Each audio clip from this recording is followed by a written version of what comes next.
RBI infinite number of notes print చేసి ఇండియాలో ఉన్న పావర్టీని తీసేయచ్చు కదా. అలా చేయలేరు. చేస్తే ఇన్ఫ్లేషన్ పెరిగిపోయింది అండ్ పేదవాళ్ళుగానే ఉంటారు.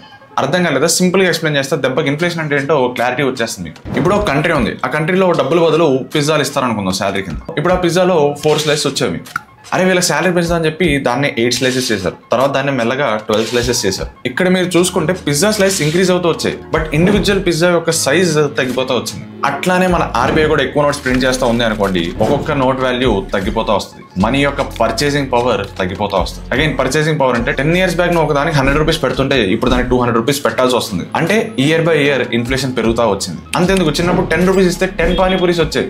మొన్న DLFకి వెళ్తే 25 రూపీస్కి 4 ఇచ్చాడండి. 4. సో మీకు ఇన్ఫ్లేషన్ అంటే ఏంటో అర్థమైంది కదా. కమెంట్ సెక్షన్ లోకి వెళ్ళి మీ స్టైల్లో ఒక ఎగ్జాంపుల్ ఇవ్వండి, సో దట్ వేరే వాళ్ళకి కూడా ఒక క్లారిటీ వస్తుంది. అండ్ ఎస్, మన TFS పేజ్ లో ఫైనాన్స్ ని చాలా సింపుల్ గా ఎక్స్ప్లెయిన్ చేస్తాం. ఫాలో చేసి పెట్టుకోండి. అండ్ మోస్ట్ ఇంపార్టెంట్లీ మన యాప్ త్వరలోనే రిలీజ్ అవబోతుంది. Stay tuned.